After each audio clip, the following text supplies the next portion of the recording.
Damian, Andrew, and Russ from the Austin, Texas police departments and fire departments take some time to talk to us about the rescue task force plan that they created to provide more immediate medical treatment and police response into crowded areas that have no traffic access.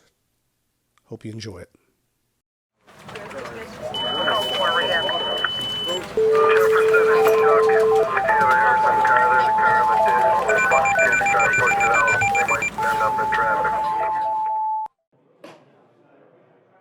Okay, well, welcome. Happy Halloween. Welcome to the show. Our podcast is called The Call, representative of how first responders get sent out on their daily beat, on their daily work. We try to honor all the first responders as much as possible with what we do. Our mission at ALERRT, the ALERRT program, is to train as many as possible, as many first responders as possible, and get everybody on the same page training-wise. So that's what we're doing. We're a grant-funded program, and we're sending out as much information as we possibly can. Thank you guys for joining us on the podcast. We'd like to do a little bit of intros. My name is Eddie Molina. I am the Southeast Regional Manager for the ALERRT program. This is my partner, Casey. Casey Williams, the e-learning program manager here at ALERRT. And we got a bunch of guys from Austin joining us today. Russ, let's start on your side. If you could do some intros. Sure. My name is Lieutenant Russ Howard. I work for the Austin Fire Department. Work in the Special Operations Division. Been there for about, 10 of my 16 years in the department now.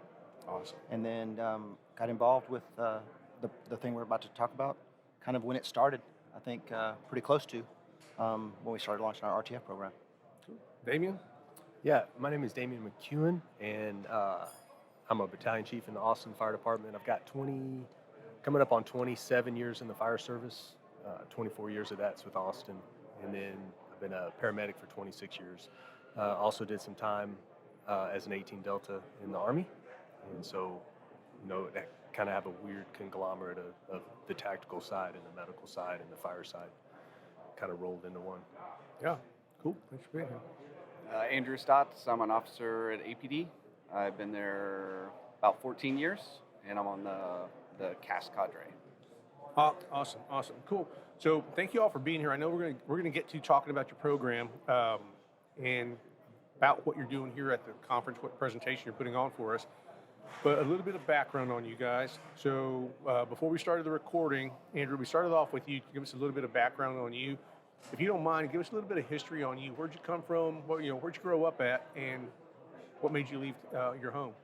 I grew up in Kerrville, Texas, joined the Marine Corps in 2000, did 4 years in the Marine Corps, got out, came to Austin for college, and then just ended up staying, joined APD, started the academy in 2008, and graduated in 2009. What did you do in the Corps?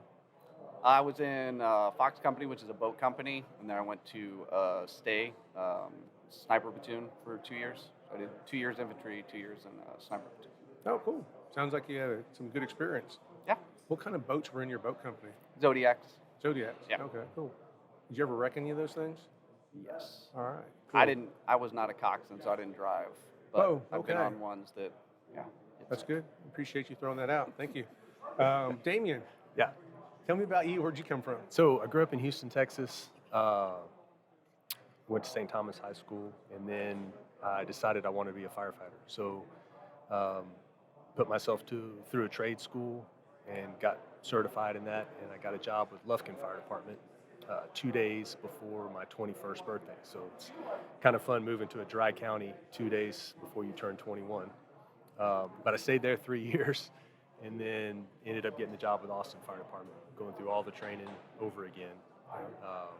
But I've been there ever since. So mostly working downtown, did some work in our Battalion 6, which is our Special Operations Division. But I spent, I'd say, 2/3 of my career working downtown, where I'm a battalion chief now in downtown Austin. What's that like, working downtown Austin? It's a lot different than it was 10 years ago. It's gotten really busy. The buildings, the high-rises, the massive humanity that have moved into that area that used to be it used to be at 3 a.m. It was a ghost town, when all the people went home from partying. But now we have a standing population. It's like a big neighborhood now. So it's been pretty interesting. to see that change. Do you mind going into your military stuff? Yeah, I went into the Guard while I was in the fire department, so I took a leave of absence there. Basically, got activated and went in to go to basic training and airborne school and selection, and then ended up going through the Q courses in 18 Delta, and I graduated and went to 19th Group out of San Antonio, and so I stayed there, traveled a bit, and then and got out. I guess my inactive reserve ended in 2015, so I was kind of a late bloomer. I went in and did all that in my mid-30s. Just felt the challenge. Yeah, I just felt like it's something that I needed to do, and something I needed to be able to tell my kids that I did. Sweet. Russ, Yes, sir. tell me about it, man. Yeah, so born and raised in a small town southeast of Dallas. Spent most of my childhood growing up around there. Did a stint in college because all my friends and everybody that I hung out with went to college. Learned out really quickly that college didn't work out too well for me. Spent most of my life in the restaurant industry. Traveled around a bit, lived in Denver for a while. Like And eating or working? working, front of the Okay. house, right? Gotcha. So like bartending, serving, and then figured out pretty quickly that at some point in your life, you're getting older, but all the people you work with seem to be staying the same age. And then also with that comes along this idea of when you're in the restaurant business, every time when you're at work, the people you care about are at home, and then when you're at home, the people you care about are at work. And looking for something different and better, and to give me, not to sound sappy, something a little more fulfilling in my life. So when my wife drugged me back to Texas, I refused to live in Dallas again. No offense to any Dallas folks, but needed a little less concrete at the time. So we landed in Austin and through a series of events, pursued my career and got in with the Austin Fire Department. That's good. Yeah. So good background, good history. But before we press into the serious stuff, I got to Sure. ask you, Andrea, how long was it before you got your first USMC tattoo? Once you got into the Corps to the first tattoo, how long did that take? It's like 2 hours after boot camp. Pretty was much. done. Okay. They It don't was the only make one you I do got, it. though. Well, it's okay. I have to ask that of all of y'all. It's a pretty consistent answer. That's good. All right. So the reason we're here, the things we're going to talk about is the system you guys run. Now, is this system run just basically to face what's going on downtown in Austin, or just to handle big, large events? How do you all run your system? Tell us a little bit about what y'all are doing here at the conference. You're good with the origin side of it. Okay, so we started looking into this. We started getting a lot of intel from we have a representative on Joint Terrorism Task Force. We have representatives in the Austin Regional Intelligence Center, or ALERRT. That's our fusion center. And we started noticing that a lot of the protests also had counter-protesters, and they identified some of these folks as agitators, and kind of the way that they like to run their jam is they keep poking until they get a reaction from the enemy side, the other side, and then they get that on film, and then they run with that, to help their campaign. So we started seeing some of that, and after, I guess, 2017, when we had the Charlottesville, Virginia, the car drove through the crowd of protesters, killed somebody, injured a lot of folks. We realized that we didn't really have an answer for that other than the firefighters and medics go from the station to the scene. And we felt like we needed to be a little closer when those things happen. So we reached out, and we'd had a pretty robust program, training on the RTF stuff. We had great policies in place for all of that, our normal ad hoc system. But we wanted to move it a little bit closer. So we reached out, and we built these little teams, pre-staged RTF, so they're already formed. They already have an incident command structure in place, and they just shadow the protests. Out of sight and out of mind. I don't even know if they knew we were there. A couple of blocks east or west as they move, because protests, they move, right? They're marches. It's in the name. Just in case something happened, we'd be able to swoop in as soon as it turned into a warm zone, grab whoever it was, and then find a place to meet the ambulance and get them to the hospital later. And so that worked pretty well. And the first few times we did it, we didn't have any patients, nothing kicked off. But then we started saying, man, if we're doing this and it seems to be working for these type of events, then maybe we should extend it to other things. So not necessarily high threat events, which would be intel from our intel sources, but high risk events. In other words, where you have a mass of humanity. So we started, our real proof of concept was, I think 2018, it might have been 2019, we stood some up for some of our downtown music festivals, and where we have 400,000 people come into town for 2 weeks. And there was violence, people got shot, and we started getting saves. And we started realizing instead of the 5 to 10 to 15 minutes to get everything together with an ad hoc rescue task force, we were getting not law enforcement hands putting tourniquets, because they do a fantastic job of that now in treating wounds, but actual medical providers' hands on the patients in 30 seconds to 2 minutes from when the bullets actually were flying. Wow. Which was unheard of, and that really, man. So we started using that on the regular, and these guys can speak more about like just in time for 2020 and the unrest and the riots. Sure. We already had something that kind of worked for that, and we were able to pivot into that role as well. So did that idea come from any particular place, or is that something that you all came up with on your own? How did that originate? So our Chief Brandon Wade reached out to his counterparts in Austin Police Department and said, hey, is there any way that we can get our normal response together ahead of time? And I said, yeah, we can try that. We borrowed some UTVs, and kind of the rest is history. It's just been a constant learning evolution, because we didn't really have a lot to go on. So, What were the biggest obstacles getting there? you want to jump on that one? Yeah, so it's taken a long, we're nowhere near perfect, right? And we're always trying to battle and get better, and that's an important thing for everyone to make sure they understand. Like, I've sat in the back of a Polaris with Stotts for many times, just talking and planning and saying, hey, what if this goes down and what if this goes down? And we had this kind of cumulative thing that went on, and the protest kind of ramped it up for us. Not to speak to those right now, but we had kind of this. Every time that we went out and did an activation, people were always trying to work through problems. And it seems like now we've kind of gotten to a point with our relationships with each other that we communicate as well as any agencies can together. But with that, we try to solve our problems together. And so that's how we try to work through our problems. It's interesting. I don't want to, it's hard to say this one thing we fixed it or this one thing we did. It was a very kind of organic thing, and when we have resources, we train and use those resources, because sometimes we didn't have those resources. And it was very adaptive, right? Would you say, Stotts? Yeah. Excuse me. So for APD, it kind of started, I think, with Steve Jones' program.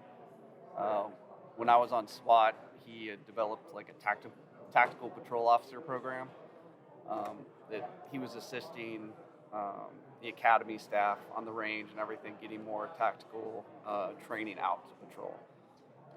So I think that's pretty much where CAST pretty much jumped off from there. So What does CAST stand for? they changed the name. All right. Counter Assault Strike Team to, I think they've changed it 3 times now. All right, cool. The mic went out. Did it go up? Okay. So from there, the CAST team was started in, 2008? When the Shield, when the Chiefs were talking. I think Steve Jones had talked with Fire and EMS Command after an Urban Shield event, and really decided that we kind of needed to come together at that point, because we can only do so much with the tactical side and officers, and they all decided that, bringing everything together to get that medical assistance and transportation of injured people inside the danger area out would be the next, step for the program. All right. So the CAST team just started trying to develop more CAST-trained officers that had that kind of training, and also sending them, obviously, to ALERRT classes. And then from there, we started a lot more training, actually integrating EMS and Fire into our training. And then it developed into what we're doing now. Yep. Well, Yeah, and that was what's cool about that is that was the basis. And when I talked about we had a pretty robust program, that's what Andrew is speaking to. We had like 6 or 7 or 8 years of working through those problems, of responding to an incident before we made the jump to building all of this up building it up in anticipation of an incident happening. And I'm glad that we got a lot of that, stuff that Steve Jones and command in fire and EMS was just like policy changes that had to get done for us to be able to do what we do today. Right. And he was working on that for Yeah, 3, they 4, talked for a 5 lot of years to overnight success, like 5 years in the making. This is how they refer to the artists sometimes. Yeah. Yeah, and I know it's been a lot of work, and we've watched it happen. I know that a lot of the guys involved in setting that stuff up were actually adjuncts for our program, and that we like to hope that we had an influence on that. So, what was the biggest equipment purchase that you guys made, or what was the biggest equipment change that you guys made going into this program? So I can say like speaking on the relationship thing, for us in the get-go, as Damian talked about a while ago, we kind of, when we put these teams together, these teams that were ready kind of by the pool, kind of as as an analogy he likes to use, we knew that when we were putting there, we were taking the flex time out, the response time from stations, and so we knew we needed some ballistic gear for our folks, and so at the time. For the fire guys. Yes, sir. Yes, sir. Because like right now, as it stands on our side, as a rule, only the pre-staged folks for the city of Austin and arson investigators have access to ballistic gear. Okay. So every fire station in the city, that's just not a reality for whatever reason that might be.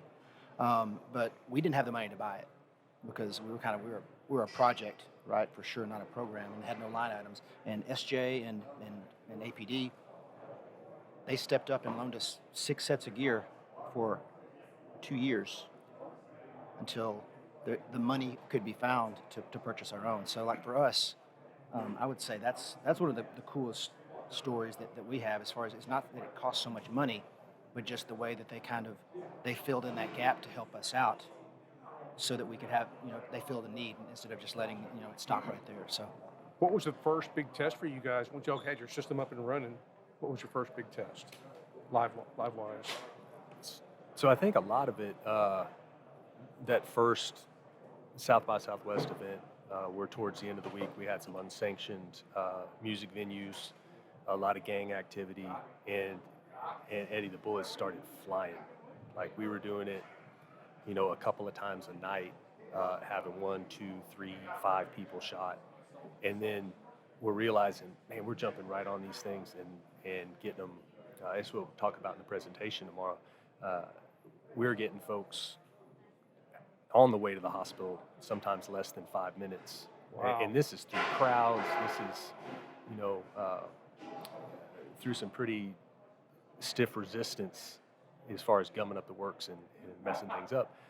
But we're making some saves that we wouldn't have had as saves. Pulseless and apneic patients that made it to get a finger thoracostomy in time to save them. And so that was a big kind of windfall for us. We got a lot more momentum behind us at that point when we really got that proven concept. But also there were a lot of learning lessons and a lot of hurdles along the way, right? Because early on, we didn't have a dedicated command piece for these so-called quote-unquote pre-stage RTFs out in the field, and we learned pretty quickly that not having somebody, some eyes in the sky above us that could direct those resources and communicate things out was something that we were lacking. So that's kind of like everything we did was we tried to learn and do the best we could from it. And sometimes we got it right, and sometimes we didn't, but tried to keep moving down the road. So you talked to something earlier, Russ. So I think we're in San Antonio, when we started pushing out a lot of RTF training, and for those of y'all who are listening, the RTF stands for Rescue Task Force, and that's just a way of training where we bring fire and police together to actually bring fire into a warm zone to remove injured people before the scene's been actually completely cleared and I guess, just declared safe for everybody else to come into. When that training started coming out in San Antonio, one of the things that we started pushing out over there, and we took that directly from ALERRT, was make sure you introduce yourself. Make sure you get to know each other. because it's a hell of a lot easier under stress to be able to operate knowing somebody's name. You can actually have that personal touch with them. And you talked about that earlier, the communication and get to know each other. Maybe not necessarily as far as that training block, but the fact that you guys were actually getting to know all the cops, and the cops are getting to know all the fire guys.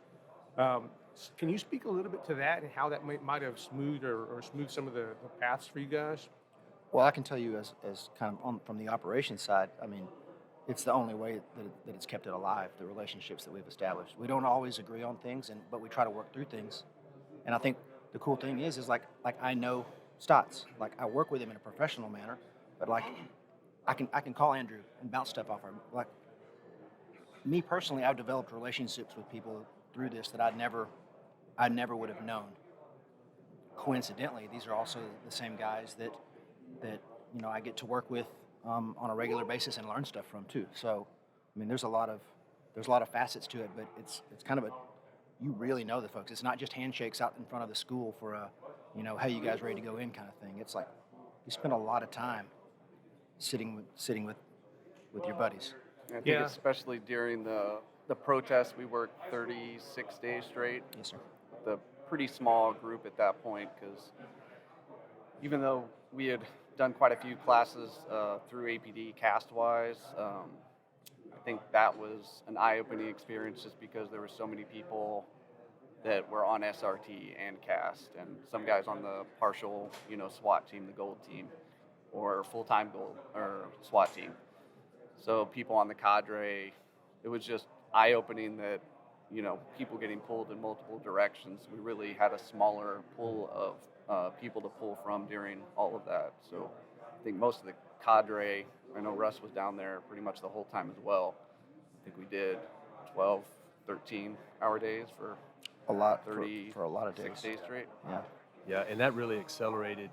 We felt like we kind of had a pretty solid plan, a pretty solid idea, but that probably accelerated everything 5 to 7 years just because of how much we were doing it. We were able to do a little AAR every night, post it before the shift came on the next morning of things that we learned, things we did different, and we were able to make changes, and be very agile with, because it changed day to day as far as what the dangers were and what our response needed to be. But speaking of the ALERRT thing, man, we were almost cheating with this because we've got, I don't even know how many adjunct instructors in the Austin Police Department, Austin Fire Department, and Austin EMS. So we're all teaching the same thing around the country. We're building our own internal curriculum to match the stuff we're teaching, the national standard. And we're building those relationships. We're going on trips. We're teaching together and doing those things. And the other piece of that is that gives us a window to look at, hundreds, if not thousands, of scenarios per year and watch them play out while we're teaching these classes and see how the folks did it in Miami, see how the folks did it in Oklahoma, and bringing those lessons learned back, tweaking our curriculum a little bit, tweaking our response a little bit, rewriting our policies based on what we see when we travel. But I think it's important to mention too that this pre-staged idea and these relationships we've built, they push well outside of this pre-staged environment, right? So we've been fortunate or unfortunate or whatever you want to call it to have some incidents in our city lately, and I can tell you, being a part of one of them, it's really cool when you see somebody walk up and you're like RTF group supervisor for like a for real event, and you see Will Mercado walk up to you and go, "Hey man, what do you need? I've got cast guys on the way." And so instantly, like, you get a feel good, right? Because I know that he's about to bring some bros in that know exactly what the score is. You don't have to like teach anybody up on the scene. And so the relationships we built here are they fan out much further than just in that downtown area we work in a lot. Yeah, and the team concept, I think, is one of the things that we push a lot in the program, but also within the groups, our adjuncts and groups of adjuncts that we sent out on the streets. And I've told the liquor store story so many times. I think I actually told it on the podcast one time, but I'm going to tell it again just because Debo's here with me. But we were in Montgomery, Alabama, teaching a medical class or a level 2 class, and went to a liquor store afterwards because we both have this same taste for scotch, and we went there. Debo was driving. I was passenger. Had another medic behind Debo and another SWAT guy behind me. And my job was I went to the door and I opened the door, just what we're taught to do courteous-wise. But what happened was Debo quartered in. He actually hooked left, followed that wall, and went to the Scotch. Kobe came in behind him and took a right along the next wall, and then Kevin came across and hit the opposite corner. And it was funny to watch it happen. I had never paid attention to how our guys move and how our guys think. But there just happened to be, I think it was a Vietnam-era SF guy who was standing outside, and he grabbed Kobe afterwards, and he said, "Man, I don't know who you guys are or where you all work at, but obviously y'all have done stuff together for a long time." We never do. We work at different places, all of us. But it was a big compliment coming from somebody like that, because I saw it happen, and I told that story the next day in class, and none of us had really paid attention to it. How close does the idea of the teamwork that you guys are using out there on the streets mimic what you learned when you went to your group? It's really close, man. And the leaving the ego aside, which a lot of times is hard, but leaving the ego aside, showing some vulnerability, putting some trust in other folks, and not jumping to conclusions, and just trusting that they are putting the best foot forward. And I tell you, there's a couple of kind of magical things that have happened with that, and I'll just speak to one of them, is our policies. Normally when policies go out, you decide what you need, you push it up, your higher ups approve it, and then the other agencies hear about it and like, wow, that doesn't really match up with ours, and that terminology is different. We do things a little bit differently, but back channel, all of those policy drafts were handed between us at our level, between the three different agencies.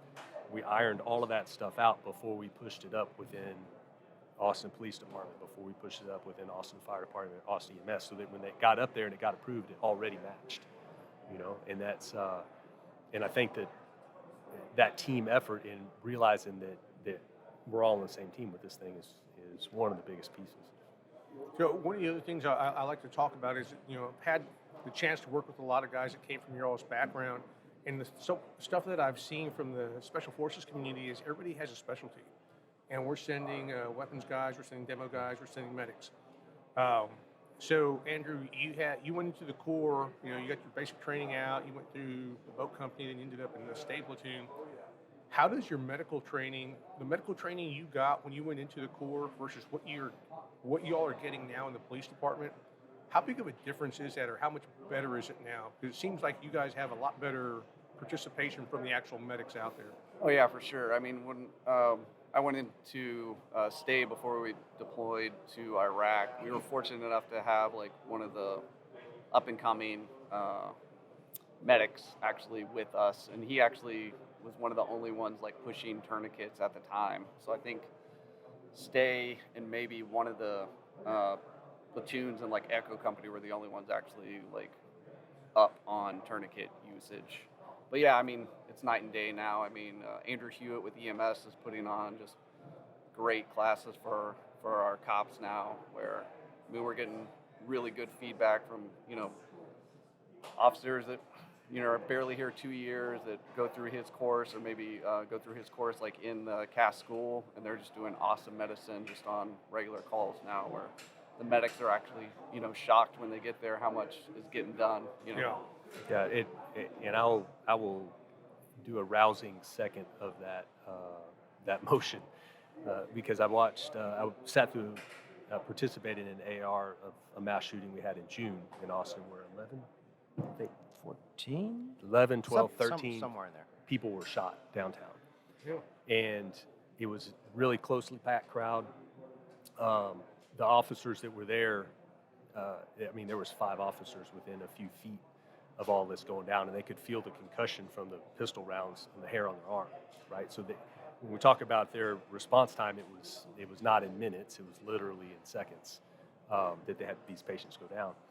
And I watched all the Halo cam footage, I watched all the body cam footage during that, and I cannot say enough how good a job Austin Police Department did with those patients. It was some of the best tactical medicine I've seen outside of the military is phenomenal. And it goes back to what he was saying, the stuff that they're learning from Andrew and the stuff that we're practicing on a regular basis.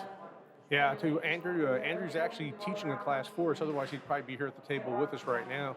But yeah, phenomenal medic, but a great instructor, man. Passionate for instructing, and I know he's helped me out along the way. So, who's been the biggest advocate for you guys in Austin? Who's been the one that's pushed the program the hardest? Or is this one of those programs where you guys kind of had to self-advocate? Well, remember, to speak to what Russ was saying, it's a project. Project, not a It's program. not, Project, not it's a not a program. program, because a program, will have a budget and all the things that go along Oh with yeah. it. So I don't know. I think what's been nice is that we've worked on this long enough that the folks, myself, Steve Jones, Brandon Wade, Matt Rush, Luke Serrato, Will Mercado, all those folks that were kind of at the bottom level when we started doing this now have promoted up, and some of them are lieutenants, assistant chiefs, battalion chiefs, sergeants, and we're able to help drag this thing across the finish line almost, on a regular basis, and be our own advocates. We've had a lot of support from above, but we've also become the above, which helps out. So Steve Jones and I were in Detroit a few years back, about 5 years ago, teaching a class, and he was telling me a story. He said, "Man, do you remember those guys when we came on? They had like 20 years plus, and those guys were always negative. They thought we didn't know a damn thing, and we were going to get our butts kicked out on the street." I said, "Yeah, I remember those guys vividly, right?" He says, "I think I became one." And we had just hit our 20-year mark. As man, it totally made sense. So with that in mind, I mean, what was the stuff that you guys remember when you guys came on? You all have some years on in your departments now. What was some of the stuff that you remember the guys thought you all were going to totally screw up, or the stuff that you didn't really understand, and how have those things changed along the way? What are some of the new things that you guys are just having to get used to? What's new in your all's departments? I know obviously with the police department, wearing body cams is a big thing. I know that was totally different from when I went on the department versus when I left the department. Yeah, I don't think it's much of a hurdle when it comes to like the cast portion of it, maybe Yeah. on patrol, but we actually like having those body cameras on the cast team. But They help quite a bit. yeah, going back to the original question of, I don't think the cast team would even be close to where it's at right now without Steve Jones. I mean, he's been pushing this thing uphill sometimes by himself, or at least with Luke Serrato and Will Mercado for 5 or 6 years. Yeah. He got buy-in from a couple of commanders and assistant chiefs. Chief Henderson right now is helping us quite a bit. But just what I was messing up when I first came in, like everything. So we had Steve Jones on the SWAT team when I was the brand new guy doing stupid stuff. Yeah. Steve Jones and Will Mercado, especially on the cadre side for the cast team, have really pushed just the re-education and learning how to instruct, and all the cadre. Luke Serrato created an actual program for the cadre when we're bringing people up. Obviously going through a bunch of T3 stuff at ALERRT, and just building that instructor mindset for the cadre. That's awesome. What do you think of the new guys, Russ? The new guys, What were you messing up when you were new? I'll echo Mr. Stotts and say, pretty much everything is the way I thought about it. Framed in the context of this pre-stage program, or just Just in general. in general, As a firefighter, yeah. as in general, as a firefighter. There's an interesting time in my career that you switch, like a confidence switch kind of happens for me, right? Because when I first started out, I thought I was taught by some old school when I came into the department. I've been in almost 16 years, right? And came out at the same station that Damian came out at 18s, and there was a culture. There's been a cultural shift, but when I came in, it was still these old heads, right? It had a lot of institutional knowledge, and everyone knew their place, right? And so you keep your mouth shut and you listen. And it's interesting that by learning from those old guys and getting pounded, like Yeah. metaphorically pounded down, like to know your place and stuff, it gave me the opportunity to kind of keep my mouth shut for, like, I don't want to say a large part of my career, but to know what I knew and didn't know, and if I don't speak on it, right? And so it was interesting for me early on is I had to develop that confidence to know what I know and be confident in saying that. And especially on an apartment, unless you've just been in for a really long time, sometimes that takes some rank to gain those things. So you'll get some, I don't want to say credibility, but it takes experience and rank and then doing things, right? And so that was my journey, but it never ends, right? I'm still trying to figure out what I'm trying to do right, do wrong, be best at, be worst at, that kind of stuff. So I don't know if I answered your question, but I talked. Yeah, on my side, I can tell you that a lot of it is medicine. The medicine has changed so much. We don't do bilateral large bore IVs with somebody that has non-compressible hemorrhage and turn their blood into Kool-Aid and make them bleed out faster. I don't know how many times I did that early on in my career, because that was the thing that we had to do, right? We had to get that blood pressure back up. Well, they don't have a system, they don't have a vessel that will hold that blood pressure, and it blows their clots out. Same with looking at ABCs versus doing more of a bath assessment that we do now with this kind of medicine, treating what kills them the fastest. And then I would say the mindset is completely different when it comes to tactical medicine on the fire side now. It's really, so we teach this thing, and I know, and I can, there's a particular class that we can talk about later that we experience this. But we go in there, and it's a lot of older school captains, chiefs, and guys wearing white shirts. And we're starting to talk about this tactical medicine, what we're going to send their firefighters and their medics in to do, and all of that. And you can see their body language. They were sitting back like this, and they're like, and you can just see them. There's no way, right?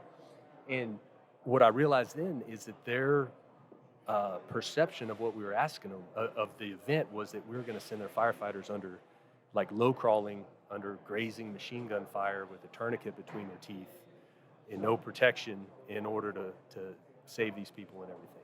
And then once we started doing some scenarios, and they were like, and looking at the statistics that ALERRT puts out, right, that it's half of the time it's over before the cops even get there, right? And then 90% of the time it's over in the first 10 minutes or all the different stats. And once they realized that wasn't the case and that we weren't sending their firefighters into this hail of gunfire, it was like, oh, okay, well, yeah, that makes more sense. And then they see it in some scenarios.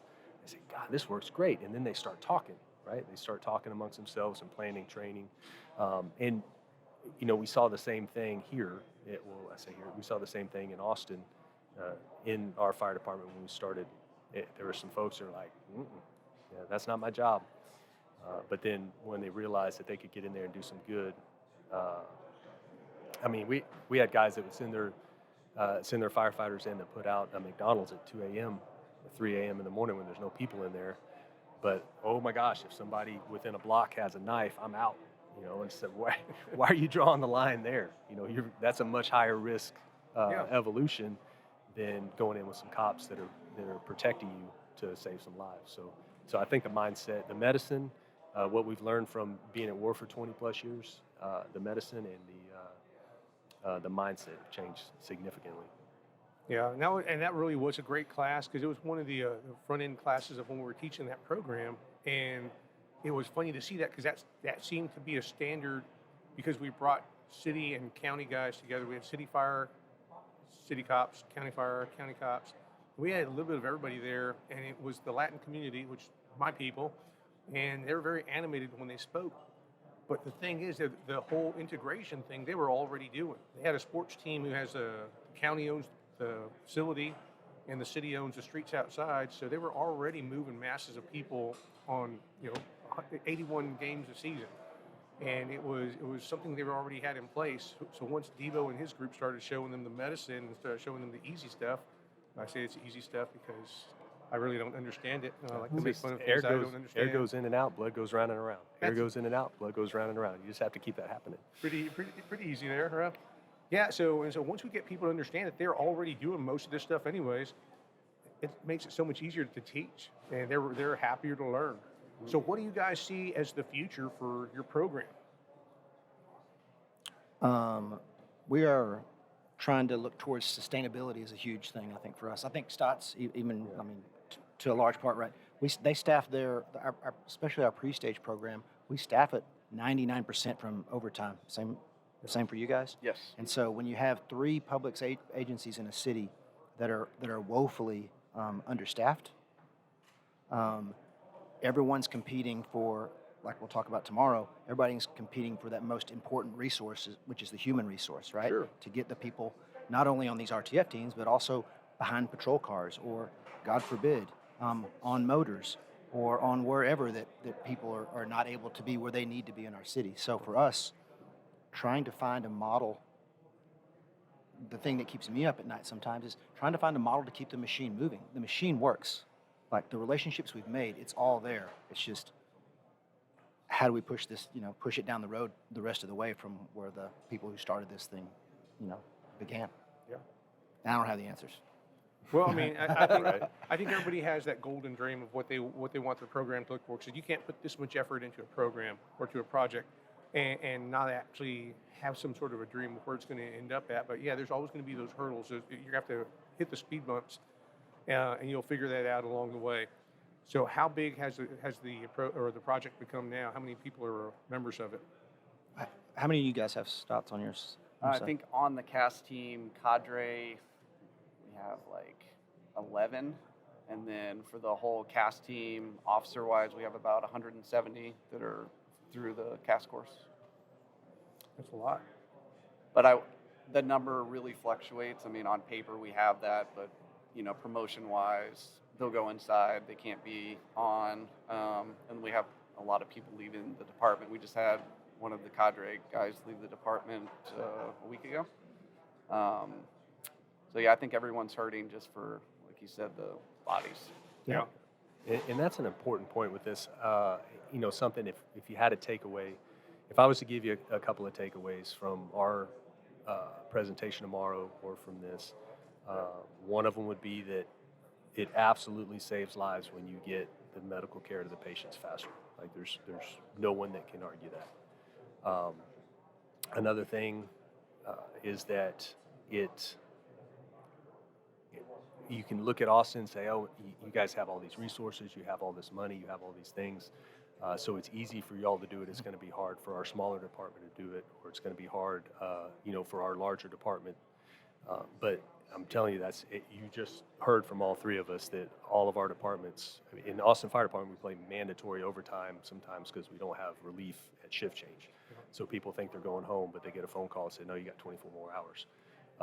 So don't think that, that we're doing this out of an abundance of wealth of personnel or money or equipment, because we're scraping by and we're making it happen. And it's the relationships that we're talking about that allow that to happen. And then the third thing I would say is that the relationships are absolutely critical. It'll fail. Our program will fail if those relationships break down. So we probably put more effort into that than any other piece of it. Mm-hmm. So who has been some of your go-to people as far as, like, have you called other cities or other departments out there to get any help on planning your stuff out? And has there been any other departments that have heard about your program that have reached out to you guys? So I can say for us, Travis County Sheriff's Office, we've recently made some really good inroads with those folks. They want to come and sit and watch what we do, like on the weekends now and for our events. DPS, which is kind of a, traditionally kind of stayed kind of in their own silo, I guess, for lack of a better word. They want to know what we're doing because we're operating kind of in their hood, if that makes sense, right? We're downtown and we interact with them on a regular basis, especially when there's protests at the Capitol and stuff like that. So, I don't know, my pipe dream is that this idea of this pre-stage program can go to more of a regional idea. Not like active attack in general, because I'm passionate about a lot of things with that. But this pre-staged, there's huge value in it, and anyone can do it. It doesn't have to be on this large scale. And my idea is that, that people have an idea how to throw up a pre-stage RTF for, the Bluebonnet whatever festival in Marble Falls. Yeah. If they deem it necessary. So the regional idea is what I would love to see in the future. As far as outside influences, I would say obviously ALERRT has been the biggest thing, but the folks that we've met here, Chief Klumpner from Charlotte, as far as thinking outside the box with the fire as a weapon thing, we're going to watch him speak again. He's always good for some holy crap, I didn't think about that. Yeah. I get a lot of that when I talk to him. And then Fire Chief Greg Cassell on the relationship piece. We learned so much from his presentation from Las Vegas after the Route 91 thing, and we tried to really weaponize that relationship piece and that trust piece. So they've been big influences for us. Yeah, we had the opportunity to interview some of the guys that were there active on the ground in Las Vegas, and that's one of the things they talk about. Just having better relations helps everything overall. So I know that, so Damian and me share a lot of information back and forth as far as where we're getting information from, where we're training from. So I know that one of the go-to podcasts for you is the Mission Critical Teams. Yeah, Mission Critical Teams Institute. Yeah, so that's real big, and that's helping me out along the way. I listen to them all the time. What are some of the other things that you guys listen to or read that are your go-tos just for new knowledge or inspiration? I already threw mine out. Go ahead. I mean, just on this kind of stuff, obviously we lean heavily on ALERRT for that. Sure. I think SJ and Will Marcato are really good about getting us training from places we don't usually go. LSU, even if it's just tabletop stuff. I know it's one of our biggest hurdles to overcome is the ICS stuff, which comes naturally to them, but learning that and being able to teach that to law enforcement that doesn't understand that near as well as they do. Just different programs like that for training. Sure. We're trying to branch out more. I mean, obviously COVID kind of messed that up because we just started reaching out to different smaller places for training before COVID. But yeah, That's cool. What about you guys? A lot of where I get my information to try to get better. Well, in a couple of different ways. There's some really good information emails that come out, like firefighter close calls, a few other emails that come out that deal with this. There's also an iFix that I got an opportunity to be a member of, which it's specifically like fire as a weapon related. A guy on the East Coast has this, and it's got a small group, and it's like recently declassified stuff on specifically on fire as a weapon incidents. Other than that, just general knowledge, right? The more I can learn about the concept as a whole. I don't have a specific thing that I dig into a lot of times. Absolutely. So Yeah, AARs are big, whether they're internal or external. Sure. They're phenomenal. You see how agencies reacted to and handle the scene, good or bad, doesn't matter. You can learn from it every time. So we do that. We read a lot of AARs and we write a lot of AARs. Yeah. It's considered a black eye for us if we have something happen and we don't learn from it and don't communicate that even to the very next shift. So that's why it's a requirement if you're a rescue task force group supervisor, kind of in our ICS piece for a pre-stage thing, that by the end of the night you have to have filled out an AAR of what happened that night, lessons learned and everything, and it gets put on server, and then the incoming, whether it be the next Friday or the very next day, person reads that to see if they can make any changes to our response. And something with that too that I just kind of hit me as a duh. Those get sent out. That gets sent out when they leave at 0300 or whenever we end our RTF shifts on the weekend. That gets distributed out to we have an active attack work group that it hits everyone on there.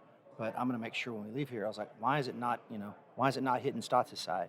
Why is it not hitting EMS's side? Right? So we can get kind of a common operating picture, because there's nothing that my guys can say that's going to hurt their feelings, because everybody's just trying to get better here. So I'm gonna take that from this. Yeah. Sweet. It's a good idea. we have after actions as well. I mean, I would say 80% of that is just like internal stuff, because we're having to, borrow different vehicles, like where to take them, where we have to put the keys at, how to actually link up with fire and EMS and stuff like that, just on all the operations. But yeah, I mean, there's been a huge takeaway just from, I mean, I can't even tell you how many we've had, like, of actual Sure. good incidents downtown where we had the guys out there, and we were able to actually bring that back into training. And I think the QRTF, like, whole design That was cool.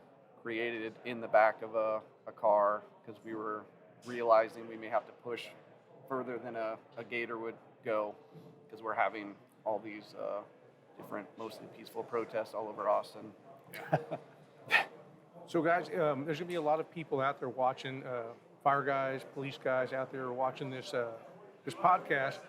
If they want to reach out to y'all and maybe get a little bit more information about how you guys are actually doing it on the Austin Police Department side, that's the CAS team. Yes, I would email Will Marcato at austintexas.gov. All right, cool. Will Mercado is a great contact. So he's going to be over in Austin Police Department at the CAS team. And what about on the fire side? Who would they reach out to? Probably me. I'm the chair of our active attack working group, and then I can point up or down depending on where the question needs to land, you know. Yeah. So myself or Russ. And then, so we're going to film our presentation as well, I think, on Tuesday after we finish it. And there's some QR codes on the back that you can scan even on a television screen, and it'll upload all of our contact information so they can reach out to us. Awesome. Yeah, and if somebody wants, like, Larry, and I get hit up all the time for, like, hey, this place wants a copy of your policy. Like, Yeah, largely there's nothing really to hide, right? Yeah. if all Steve else Jones fails, is reach out to you somebody- guys. Yeah. At That's ALERRT. cool. Guys, can't thank you enough for being here and sharing all the information with us. Like I said, thanks for taking your time. Thanks for being here, doing your presentation at the conference. Casey, you want to wrap it up? Yeah. Hey, thanks, guys. Really appreciate it. And I give the quote of the podcast of the quote of the month to Russ Howard for not knowing if he answered the question, but he talked. So really appreciate that very much. Yeah, thank you. Hey, everybody, visit us at alert.org. That's ALERRT.org. For questions, comments, or concerns about the podcast, email us at thecall@alert.org. And with that, we are out. Fade to black. Guys, thanks a lot. Yeah. That was work okay? awesome. Yeah, I thought so.